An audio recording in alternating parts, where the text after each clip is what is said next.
Did you know that the worldwide mortality rate of acute kidney injury is 23%? It means that statistically 23 out of 100 patients die from sudden kidney failure. While kidney failure can happen due to many reasons, there are some medications, including many over-the-counter medications, that can seriously damage your kidneys and cause acute kidney injury or kidney failure.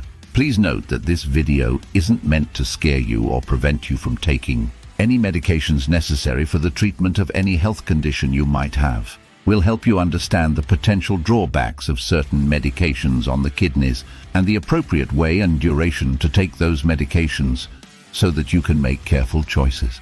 Let's begin. Number 1. Antibiotics. Antibiotics are chemical substances that fight bacteria in the body and stop them from reproducing and causing further harm. However, certain chemicals in them might prevent the production of specific proteins and other compounds essential for survival. Despite their beneficial role in different diseases, people with some specific conditions might be more prone to the side effects of these medicines. For example, people with chronic kidney disease, CKD, and acute kidney injury, AKI. AKI is mostly caused by nephrotoxicity or damage to kidney cells due to toxins. One of the major causes of nephrotoxicity is taking excessive or high doses of antibiotics for a long time.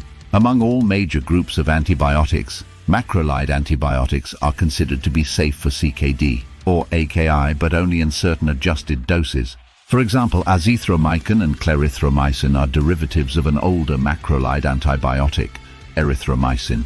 Their typical dosage is 250 to 500 mg every 12 hours. However, for people with CKD or kidney failure, doctors might reduce the dosage to 50%. The type or dosage of antibiotics shouldn't be an individual's or non-medical person's decision, and they shouldn't be taken over the counter without a prescription. Always discuss your medical history with your doctor when getting a prescription. Number 2. NSAIDs, non-steroidal anti-inflammatory drugs. Aspirin, ibuprofen, and naproxen are commonly used to treat pain, fever, and inflammation, and are easily available over the counter.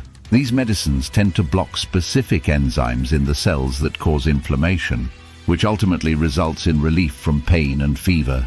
However, you might be surprised to know that NSAIDs are considered high-risk medications, as they are often prohibited for people with asthma, ulcers, bleeding, heart diseases, diabetes, and kidney problems. In kidneys, certain hormone-like lipid compounds are produced called renal prostaglandins.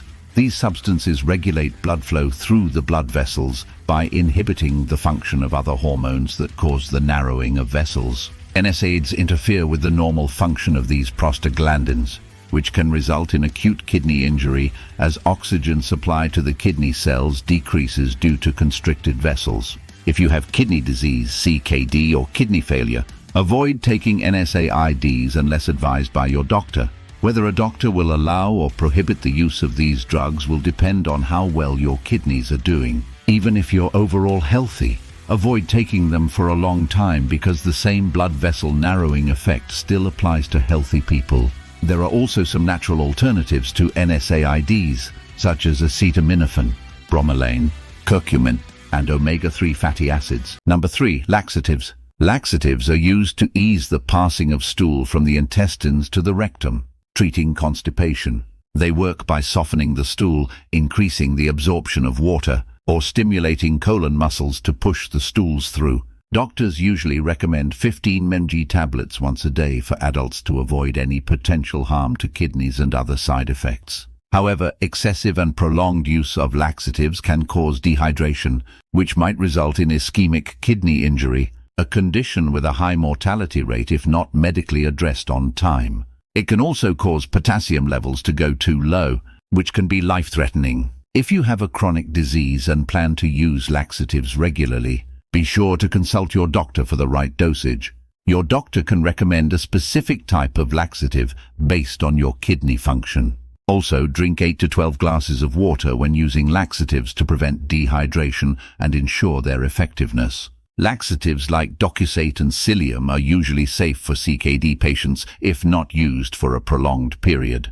However, long-term use of these laxatives may cause mineral imbalances in the body, so be careful. Number 4. Proton Pump Inhibitors, PPIs. These medications are commonly used to treat GERD or acid reflux by controlling the production of gastric acid. PPIs can cause acute interstitial nephritis, a condition that happens due to an allergic reaction that can damage your kidneys and may even cause kidney failure, if not medically addressed. Symptoms include fever, skin rashes, and changes in urination. Long-term use of PPIs has also been shown to increase the risk of CKD. For people already with CKD, using PPIs can be more devastating, which is why they are usually prohibited for CKD patients. Even if you are healthy, avoid taking PPIs for a long time and follow the dosage and duration recommendations given by your healthcare expert. Number 5. Antifungal drugs. Antifungal drugs, particularly a class known as polyenes, are commonly prescribed to treat fungal infections in the eyes, skin, and gut. Candida is one of the most common types of fungi that cause infections, including yeast infections in the skin, oral thrush, infections in food pipes, and several others. In severe cases, Candida enters the bloodstream and can affect various parts of the body, including the brain, liver, kidneys, and heart. Antifungals like polyenes are often used to treat such infections. Essentially, they puncture the cell walls of the fungus, causing it to leak and eventually die. However, this class has also been closely associated with renal toxicity. Amphotericin B is an antifungal that's often used against potentially life-threatening fungal infections, but many studies have shown it to be strongly nephrotoxic, meaning it can cause kidney failure in both healthy and high-risk groups of kidney disease.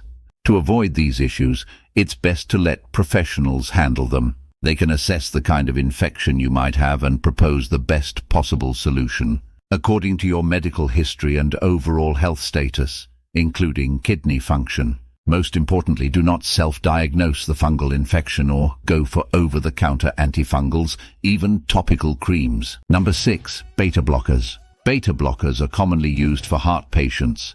Their main function is to lower blood pressure by widening the blood vessels. They inhibit an important hormone named adrenaline, whose main function is to increase heart rate and blood pressure. However, by blocking adrenaline, beta blockers also tend to affect the plasma flow as well as the filtration rate of the kidneys. Research on this topic is mixed. Some studies, including one published in 2022, suggested that long-term use of beta blockers and other medications used to control blood pressure could gradually degrade kidney function. Other studies have focused on their kidney protective effects, suggesting that high blood pressure can seriously damage kidneys. So beta blockers can help preserve kidney function in people with high blood pressure. Therefore, there doesn't seem to be any reason to avoid beta blockers for someone who doesn't have kidney disease. Many health experts recommend careful monitoring of kidney function in people who have CKD and are taking blood pressure regulating medications. Number 7. Diuretics. Like beta blockers, diuretics are often used to manage blood pressure. However, their mechanism of action is different. Diuretics work by triggering the kidneys to produce more urine, which causes extra fluid and salts to flush out, making it easier for the heart to pump blood. Thiazide diuretics are commonly used to treat blood pressure, but many health experts do not recommend this diuretic to kidney patients as it might cause potassium deficiency and may even cause uric acid levels to rise in the blood. However, some recent studies, including one from 2023, suggest that thiazides might be good even for CKD patients. The bottom line is that diuretics might help protect the kidneys from possible damage due to high blood pressure, but careful monitoring of kidney function is a must for those who have both high blood pressure and CKD and are taking diuretics. Moreover, certain diuretics such as bumetanide, furosemide and torsemide are considered low-risk diuretics. These medications might be less harmful, but their dosage and selection must be decided by a doctor to avoid complications. Number 8. Contrast dyes. Contrast dyes are substances used to enhance the visibility of certain organs and tissues, including blood vessels, heart tissues, or tumors in the body. They are often used in CT scans, MRIs, and sometimes in X-rays. Commonly, iodine, barium, and gadolinium are used as dyes for clear and colored imaging. These materials work by blocking the radiations as soon as they reach the targeted tissue or organ in concentrated amounts. This blockage creates a clear and distinctive image of that particular area, exposing the type of abnormality. Studies show that these dyes might cause cytotoxicity in the kidneys and cause cellular damage due to the production of reactive oxygen species. They have also been shown to reduce renal blood flow and glomerular filtration rate, GFR, which can result in acute kidney injury, particularly in people whose kidney function is already compromised. To prevent kidney damage due to contrast dyes, some medical experts use intravenous injections of saline sodium bicarbonate, or both in CKD patients to reduce any severe effects on the kidneys. These infusions are given 6 to 12 hours before the particular imaging procedure. Number 9. ACE inhibitors, also known as angiotensin-converting enzyme inhibitors. These are used for hypertension, diabetes-induced blood pressure, and CKD patients. The liver produces a protein called angiotensin, which is then broken down by an enzyme in the kidneys to form the angiotensin I hormone. This hormone is then converted to angiotensin II by special enzymes called ACE. Angiotensin II tends to constrict blood vessels and increase blood pressure. ACE inhibitors are usually prescribed to reduce the production of angiotensin II, which can be beneficial for kidneys as it helps in maintaining glomerular pressure, proteinuria, and systemic blood pressure. According to the National Kidney Foundation, ACE inhibitors are least likely to cause acute kidney injury and may even benefit people with CKD who don't have high blood pressure. However, there are certain medications that ACE inhibitors shouldn't be taken with, including NSAIDs like ibuprofen, naproxen, aspirin, and diclofenac tablets. Plus, taking ACE inhibitors with certain diuretics might also increase the risk of kidney failure. But that isn't necessarily true for everyone with high blood pressure or everyone with CKD or both. Number 10. Statins. Statins help reduce cholesterol levels in the blood and assist the liver in removing LDL cholesterol from the blood. Among other side effects of statin medications, dizziness, muscle pain, digestive problems, low blood platelet count, kidney damage, and muscle degradation, rhabdomyolysis are the major ones. One study even showed that people taking high-dose statins are 34% more likely to develop kidney damage within the first 120 days of treatment. With healthy kidneys, you probably don't need to avoid statins. But if your kidney function is already compromised, talk to your doctor about your condition and get the proper recommendation according to the degree of your kidney function. Number 11. Antivirals.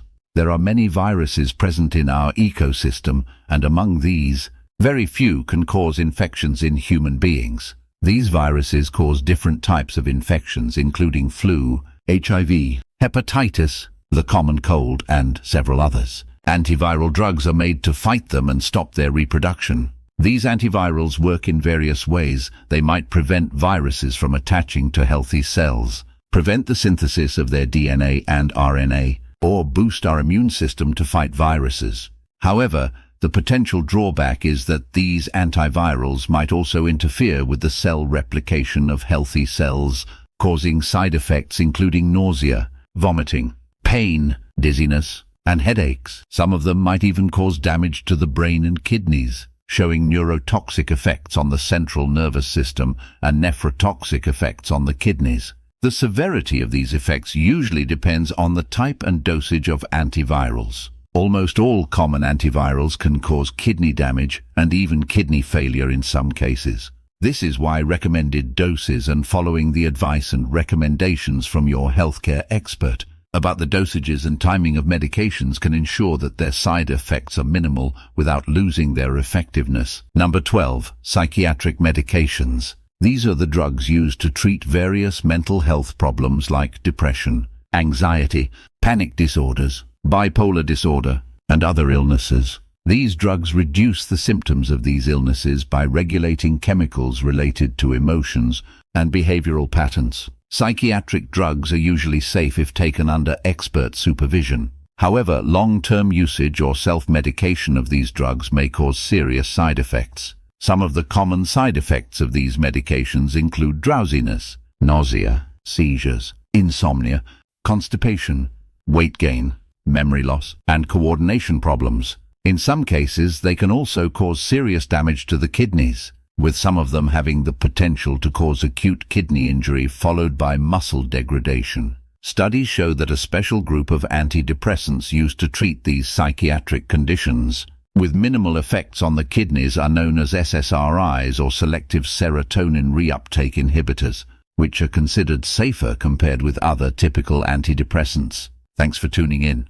With the knowledge of common medications that can damage your kidneys, it's equally important to be aware of many common foods that can harm your kidneys as well. Maintaining kidney health involves not only being cautious with medications, but also making informed dietary choices. If you found this video helpful, make sure to check out our other videos on the channel where we dive deeper into foods that can impact your kidney health. From surprising culprits to essential dietary tips, we've got you covered to help you make the best choices for your well-being. Don't forget to like, subscribe, and hit the notification bell so you never miss out on our latest content. We love hearing from you, so drop a comment below with your thoughts or any questions you have. Sharing this video can also help someone you care about, so spread the word. Stay informed, stay healthy, and we'll see you in the next video. Take care!